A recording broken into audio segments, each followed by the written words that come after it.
إن الحمد لله نحمده ونستعينه ونستغفره ونعوذ بالله من شرور أنفسنا ومن سيئات أعمالنا من يهده الله فلا مضل له ومن يضلل فلا هادي له وأشهد أن لا إله إلا الله وحده لا شريك له وأشهد أن محمدا عبده ورسوله يا أيها الذين آمنوا اتقوا الله حق تقاته ولا تموتن إلا وأنتم مسلمون يا أيها الناس اتقوا ربكم الذي خلقكم من نفس واحدة وخلق منها زوجها وبث منهما رجالا كثيرا ونساء واتقوا الله الذي تساءلون به والأرحام إن الله كان عليكم رقيبا يا أيها الذين آمنوا اتقوا الله وقولوا قولا سديدا يصلح لكم أعمالكم ويغفر لكم ذنوبكم ومن يطع الله ورسوله فقد فاز فوزا عظيما أما بعد فإن خير الحديث كتاب الله وخير الهدي هدي محمد صلى الله عليه وسلم وشر الأمور محدثاتها وكل محدثة بدعة وكل بدعة ضلالة وكل ضلالة في النار. أعوذ بالله السميع العليم من الشيطان الرجيم.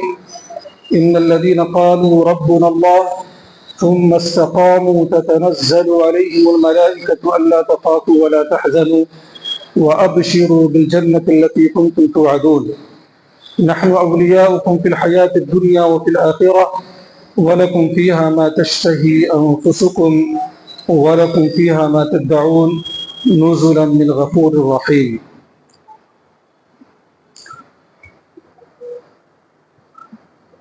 برادران اسلام، دینی و ملی بھائیوں،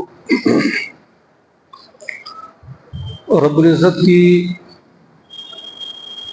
بے پناہ اور بے حساب انعامات اور اکرام ہم مسلمانوں پر ہے، ہم انسانوں پر ہے۔ ان تمام نعمتوں میں سب سے عظیم نعمت دین اسلام کی نعمت ہے۔ اللہ رب العالمین نے ہمیں موحدین بنایا اور اپنے آخری نبی امام الانبیاء سید المرسلین پیارے نبی صلی اللہ علیہ وسلم کی امتی ہونے کا شرف بخشا۔ بھائیو اور عزیزو،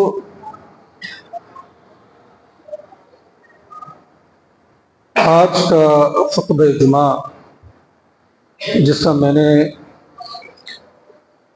موضوع کو میں نے انتخاب کیا ہے وہ استقامت فی الدین ہے۔ اس وقت کے جو حالات ہیں، بلکہ ہر زمانے میں استقامت فی الدین کی اہمیت اور اس موضوع کو جتنا بھی لوگوں کے سامنے ذکر کیا جائے کم ہی ہے۔ اس فتن دور میں جبکہ ارتداد کا فتنہ ہے، دین کے ثوابت اور عقیدہ اسلام کے تعلق اور اس کے جو بنیادی چیزیں ہیں ان کے تعلق سے جو شکوک و شبہات پیش کیے جاتے ہیں، ایسے وقت میں اس موضوع کی اہمیت اور بڑھ جاتی ہے۔ آپ اور ہم کو یہ جاننا چاہیے کہ فتنے کے دو راستے ہیں۔ ایک تو شکوک و شبہات کے ذریعہ ہم فتنے میں مبتلا ہوتے ہیں، چاہے وہ دین کے تعلق سے ہو یا دیگر امور کے تعلق سے ہو، اور اسی طرح سے شہوتوں کے ذریعہ۔ اور اس زمانے کے اندر یہ دونوں فتنے حدث ولا حرج بہت زیادہ ہے۔ ایسے وقت میں ہمیں دین پر ثابت قدم رہنا اور دین کو مضبوطی سے پکڑنا اور دین کے تعلق سے جو شکوک و شبہات پیش کیے جاتے ہیں ان کے تعلق سے جاننا اور ان سے بچنا ہمارے لیے بہت ہی زیادہ ضروری ہے۔ میرے بھائیو اور عزیزوں، اس استقامت کے تعلق سے جب ہم کتاب و سنت کی نصوص کا مطالعہ کرتے ہیں تو اللہ رب العالمین نے قرآن مجید کے اندر اور امام الانبیاء سید المرسلین پر نبی صلی اللہ علیہ وسلم کی بہت ساری نصوص ہمیں ملتے ہیں۔ ابھی جو میں نے قرآن مجید کی سورہ فصلت کی آیت میں نے پیش کی ہے، اس کے اندر بھی استقامت کے بارے میں اللہ رب العالمین نے بتایا ہے، اور استقامت فی الدین پر عمل کرنے والے اور مضبوطی سے دین پر چلنے والے کے لیے اللہ رب العالمین نے ان آیتوں کے اندر جو ثمرات اور نتائج ہے اور جو انعامات اللہ رب العالمین نے مرتب کیا ہے ان کا ذکر کیا ہے۔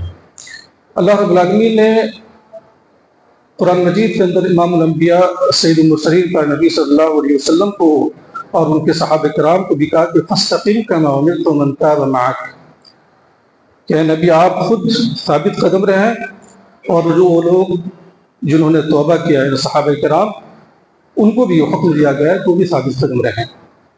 آپ جانتے ہیں ایک حدیث آپ نے بارہا سنا ہوگا، سفیان بن عبداللہ الثقفی رضی اللہ تعالیٰ عنہ، یہ مسلم کی روایت ہے، اور ذخیر حدیث کی کتاب صحیح مسلم، اس کے اندر اس صحابی رسول سے ان سے صرف ایک ہی حدیث یہ حدیث مروی ہے۔ اس کے اندر انہوں نے اللہ کے رسول صلی اللہ علیہ وسلم سے سوال کیا کہ اللہ کے رسول صلی اللہ علیہ وسلم آپ مجھے کوئی ایسی چیز بتائیے اسلام کے تعلق سے آپ کے بعد مجھے کسی سے اور کوئی چیز پوچھنے کی ضرورت نہ رہے۔ اللہ کے رسول صلی اللہ علیہ وسلم نے ایک جملے کے اندر کہا قل آمنت باللہ فاستقم، کہ یہ کہو کہ میں ایمان لے آیا اور اس پہ کیا ہے ثابت قدم ہو جاؤ، ڈٹ جاؤ۔ ظاہر ہے اس صرف دو الفاظ کہہ لیے، ایک جملہ کہہ لیے، نبی اکرم صلی اللہ علیہ وسلم نے پورے دین کو سمو دیا اس کے اندر۔ آپ صلی اللہ علیہ وسلم کی جو خصوصیت تھی کہ آپ جوامع الکلم تھے، آپ تھوڑی بات کہتے تھے اس کا معنی اور مفہوم بہت زیادہ ہوتا تھا۔ ایک ایک حدیث، چھوٹی چھوٹی حدیث کے تعلق سے جو علماء نے شرح کی کتابوں کو صفحات کے صفحات انہوں نے کالے کر دیے۔ یہ آپ صلی اللہ علیہ وسلم کی خصوصیت تھی۔ اس کے اندر اللہ کے رسول صلی اللہ علیہ وسلم نے اعمال القلوب جو کہ ایمان ہے اور اعمال الجوارح جو کہ استقامت ہے، دونوں کو جمع کر دیا ہے۔ اب اس کے بعد کیا رہ جاتا ہے؟ یہ نبی اکرم صلی اللہ علیہ وسلم کی خصوصیت ہے۔ اسی طرح سے استقامت کی اہمیت کا انداز اس بات سے لگائیے کہ آپ نماز کی کوئی بھی رکعت، چاہے وہ نفلی نماز ہو یا فرض نماز ہو، ہر نماز میں آپ اللہ رب العالمین سے استقامت کی دعا کرتے ہیں۔ کیا کہتے ہیں؟ اہدنا الصراط المستقیم صراط الذین انعمت علیہم غیر المغضوب علیہم ولا الضالین۔ اس سے بھی بڑی کوئی دعا ہو سکتی ہے کہ آپ اللہ رب العالمین سے یہ دعا کرتے ہیں کہ اللہ تجھے سیدھے راستے کی کیا ہے ہدایت فرما۔ ظاہر ہے جس کو سیدھے راستے کی ہدایت مل جائے گی ان کا ٹھکانہ انبیاء، صلحاء، صدیقین اور شہداء کے ساتھ ہوگا۔ اس سے بڑی کوئی خوش نصیبی ہو سکتی ہے؟ تو میرے بھائی اور عزیزوں، اس موضوع کی بہت زیادہ اہمیت ہے، اور خاص کر اس زمانے میں جب کہ ہر طرف فتنوں کا دورہ ہے۔ تو ہمیں استقامت کا معنی اور مفہوم بھی سمجھ۔ استقامت ہے کیا چیز؟ استقامت یہ ہے کہ آپ اللہ رب العالمین کی احکام اور اوامر کو بجا لائیں، اور اللہ رب العالمین نے جو منہیات اور ناجائز جن چیزوں کو قرار ان سے آپ اپنے آپ کو دور رکھیں۔ یہ استقامت ہے، اور مرتے دم تک اس پر قائم رہیں، حالات چاہے جیسے ہو، چاہے وہ حالات آپ کے موافق ہو یا آپ کے مخالف ہو، جیسے بھی حالات ہو، چاہے وہ ابتلاء و آزمائش ہو، دنیاوی معاملات ہو، اخروی معاملات کے تعلق سے شکوک و شبہات پیدا کیے جائے، آپ کی مخالفتیں ہو، ایک مومن و مسلمان دین اسلام سے سر منہ انحراف نہیں کرتا۔ استقامت اسی کو کہتے ہیں، صبر و تحمل سے کام لیتا ہے اور ڈٹ کر جو اس کا مقابلہ کرتا ہے۔ اسی استقامت کی دعوت اللہ رب العالمین نے امام الانبیاء سید المرسلین کا نبی صلی اللہ علیہ وسلم فرمایا کہ وَاعْبُدْ رَبَّكَ حَتَّى يَأْتِيَكَ الْيَقِينُ، کہ اے نبی آپ اس وقت تک آپ جو ہے دین پر قائم رہیں اور اللہ رب العالمین کی عبادت بجا لاتے رہیں یہاں تک کہ آپ کو یقین آ جائے۔ مفسرین نے یقین سے معنی کیا مراد دیا ہے؟ آپ کو موت آ جائے۔ اگر جس شخص کی موت ایمان پر ہو لا الہ الا اللہ اور محمد رسول اللہ کو مانتے ہو، اس کے تقاضے کو پورا کرتے ہو، تو ظاہر ہے اس کا ٹھکانہ کیا ہوگا؟ جنت ہوگا میرے بھائی اور عزیزو۔ تو یہ استقامت آپ کو کیسے حاصل ہوگا؟ استقامت فی الدین، یہ جو دنیا کے اندر یہ برائیاں اور یہ ساری چیزیں آپ دیکھتے ہیں، یہ جو فتنے ہیں، ایسے دور میں آپ جو ہے دین پر کیسے جو ہے ڈٹ کر رہیں گے، کیسے آپ ان فتنوں کا مقابلہ کریں گے؟ اس کے تعلق سے بہت ساری چیزیں ہیں، لیکن وقت کی قلت میں دو چار چیزوں کو میں آپ کے سامنے ذکر کرتا ہوں۔ سب سے پہلے آپ اللہ رب العالمین سے توفیق کی دعا کریں۔ دنیا کی کوئی طاقت نہیں جو آپ کو صراط مستقیم پر گامزن رکھ سکے، اور برائیوں سے اللہ رب العالمین کی توفیق ہوگی تبھی۔ اسی لیے آپ جانتے ہیں امام الانبیاء سید المرسلین، جن کے اگلے اور پچھلے سارے گناہ معاف تھے، آپ تو امام الانبیاء تھے، لیکن سب سے زیادہ جو دعائیں آپ فرمایا کرتے تھے وہ کیا کرتے تھے؟ اللہم یا مقلب القلوب ثبت قلبی علی دینک، اے اللہ دلوں کے پھیرنے والی ذات، تو میرے دل کو کیا ہے اپنے دین پر کیا ہے جما دیا، ثابت قدم رکھ مجھے۔ یہ امام الانبیاء کی، تو ہم اس دعا کے تو زیادہ ہی محتاج ہیں۔ اسی طرح سے میرے بھائی اور عزیزو، علم شرعی حاصل کریں، علم شرعی حاصل کرے۔ یہ ہرگز ایسا نہیں ہو سکتا کہ ہر آدمی فقیہ اور علامہ ہو جائے، کسی بھی دور میں ایسا نہیں ہوا، حتیٰ کہ صحابہ کرام رضوان اللہ علیہم اجمعین کے زمانے میں سب علماء نہیں تھے، سب فقہاء نہیں تھے، بلکہ بعض لوگوں کے بارے میں آتا ہے کہ بعض فنون کے ماہر تھے۔ معاذ بن جبل رضی اللہ تعالیٰ عنہ کے بارے میں ان کو فرائض کا علم تھا، وراثت کا علم تھا۔ اسی طرح سے عبداللہ بن مسعود کے بارے میں آتا ہے کہ وہ مفسر قرآن تھے۔ عبداللہ بن عباس کو حبر الامہ کہا گیا۔ ابو بکر رضی اللہ تعالیٰ عنہ کے بارے میں کہ جو انصاب کا علم رکھتے تھے، ہر فن کے ماہر نہیں تھے۔ اس زمانے میں بھی ایسا نہیں ہو سکتا کہ سب کے سب جو فقہاء ہو جائے، علماء ہو جائے، لیکن دین کی جو بنیادی چیزیں ہیں، جو فنڈامنٹل چیزیں ہیں، جن کے بغیر جانے میں انسان مسلمان نہیں ہو سکتا، لا الہ الا اللہ محمد رسول اللہ کا صحیح معنی اور مفہوم کیا ہے، اس کے ارکان کیا ہے، اس کے شرائط کیا ہے، حلال و حرام کیا ہے، شرک اور بدعت کیا ہے، توحید کیا ہے، توحید اور شرک کے اندر کیا فرق ہے، یہ چیزیں تو جاننا ضروری ہے۔ اس کے بغیر ہماری کشتی پار نہیں لگ سکتی میرے بھائی اور عزیزو۔ آج ہم دنیائی معاملے میں بہت زیادہ چاپ کر رہے ہیں، سارے مسائل کو جانتے ہیں، واللہ العظیم مسلمانوں کا ایک بڑا طبقہ لا الہ الا اللہ محمد رسول کا صحیح معنی مفہوم نہیں جانتا، اس کے تقاضے اس کو نہیں جانتا، اس کے شرائط کو نہیں جانتا، وضو کا صحیح طریقہ نہیں جانتا۔ قرآن مجید کی جو ابتدائی آیتیں جن کو ہم نمازوں میں پڑھتے ہیں، ہم ان آیتوں کو صحیح سے پڑھ نہیں سکتے، لیکن ہماری بے حسی کا یہ عالم ہے کہ ہم سیکھنا نہیں چاہتے۔ ہم سیکھنے میں اپنے آپ کو جو ہے عار محسوس کرتے ہیں، ہم کہتے ہیں ہم سے چھوٹا ہے، وہ حقیر ہے، ہم اس سے کیسے سیکھیں گے؟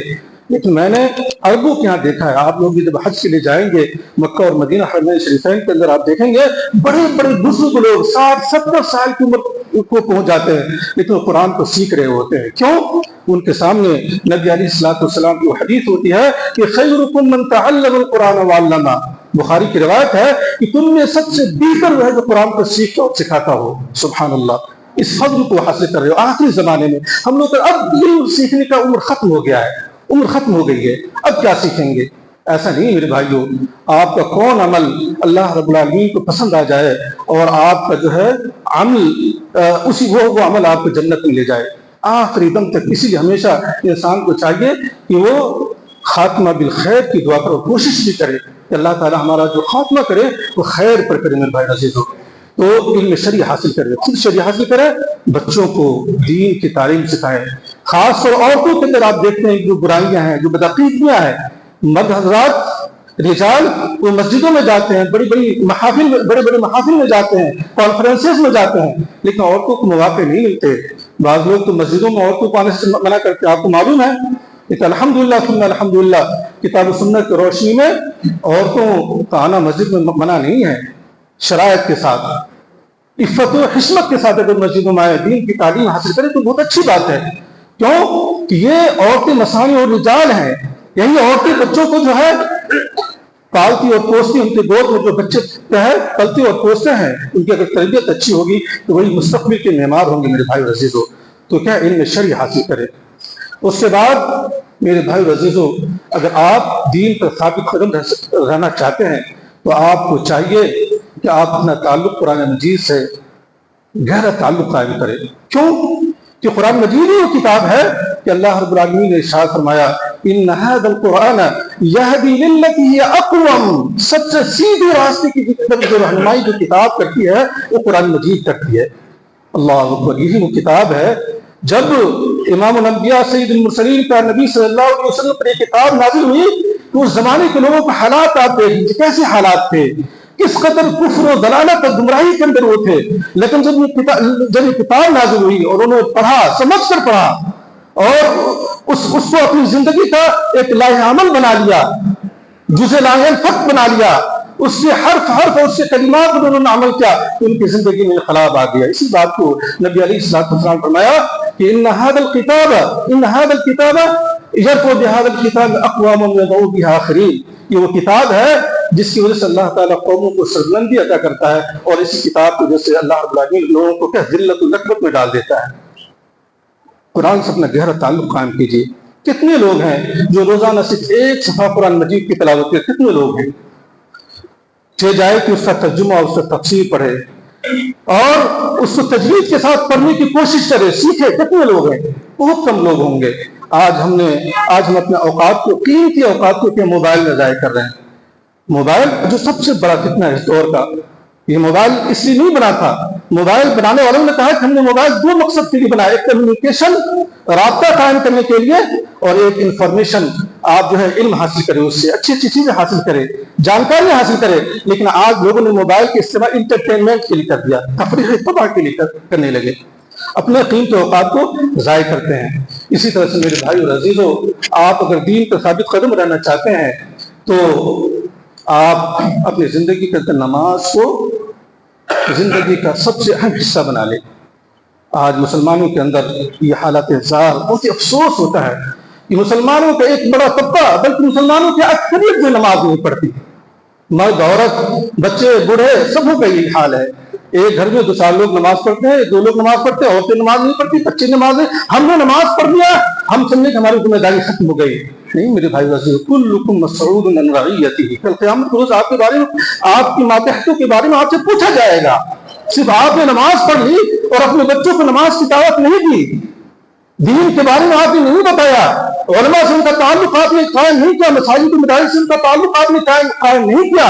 میرے بھائی عزیزو، اگر وہ استعداد کے شکار ہوتے ہیں، آج دیکھیے غیر مسلموں کے ساتھ یہ بچیاں، نعوذ باللہ ثم نعوذ باللہ، اس کو معاشرہ کر کے وہ جو ہے غیر مسلموں کے ساتھ شادیاں کر رہی. یہ ہمارے معاشرے میں نہیں ہو رہا ہے. کیوں نہیں ہو رہا ہے؟ کیوں ہو رہا ہے؟ اس لیے کہ ہم نے مخلوط تعلیم ان کو فراہم کیا، ان کا نشو و نما اور ان کی تربیت دینی نہج پر ہم نے نہیں کیا. توحید ہم نے نہیں بتایا، کفر ہم نے نہیں بتایا، شرک کیا ہے، بدعت کیا ہے، حلال و حرام کیا ہے، ان کی تربیت ہم نے نہیں کی. ظاہر ہے وہ غیر اسلامی رسم و رواج کے شکار ہو کر وہ جو ہے اپنے آپ کو مرتد کر لیتی ہیں. نعوذ باللہ ثم نعوذ باللہ. اس کے ذمہ دار ہم بھی ہیں میرے بھائی اور عزیزو. اس کے ساتھ ساتھ اور جو چیزیں ہیں، مثال کے طور پہ ان الصلاۃ تنہی عن الفحشاء والمنکر، نماز جو ہے فحش اور منکر باتوں سے کیا روکتی ہے. اگر آپ کو اپنی زندگی میں انقلاب لانا ہے، اطمینان و سکون لانا ہے، رزق کی برکت حاصل کرنا ہے، گھر کو جنت بنانا ہے، تو آپ خود جو ہے نمازی بنے اور اپنے بچوں کو نمازی بنائے. یہ حقیقت ہے، تلخ حقیقت ہے کہ آج مسلمان نمازوں کو چھوڑ دے. آپ فجر کی نماز میں آپ دیکھ لیجئے کتنی تعداد آپ کو مسجدوں میں ملے گی. اسی لیے نبی علیہ الصلوۃ والسلام نے فرمایا کہ سب سے بھاری نماز منافقوں پر کون ہے؟ عصر اور کیا ہے؟ فجر کی نماز ہے میرے بھائیوں. اللہ کے رسول نے فرمایا یہ جو فجر کی جو 2 رکعتیں ہیں سنت نفلی نماز، اس سے بارے نبی علیہ الصلوۃ والسلام نے فرمایا کہ یہ 2 رکعتیں خیر من الدنیا وما فیہا، دنیا اور دنیا کے اندر جتنی نعمتیں ہیں ان تمام نعمتوں سے بہتر اور افضل ہیں میرے بھائیوں. چہ جائے کہ یہ فجر کی جو فرض رکعتیں ہیں ان کی کتنی اہمیت ہے میرے بھائی عزیزو. تو آپ اگر دین پر ثابت قدم رہنا چاہتے ہیں، ان چیزوں کو اپنائیے.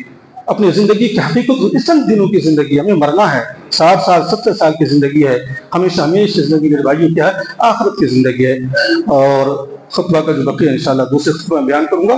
اللہ رب العالمین سے دعا ہے کہ اللہ تعالیٰ ہمیں ان باتوں پر عمل کرنے کی توفیق عنایت فرمائے.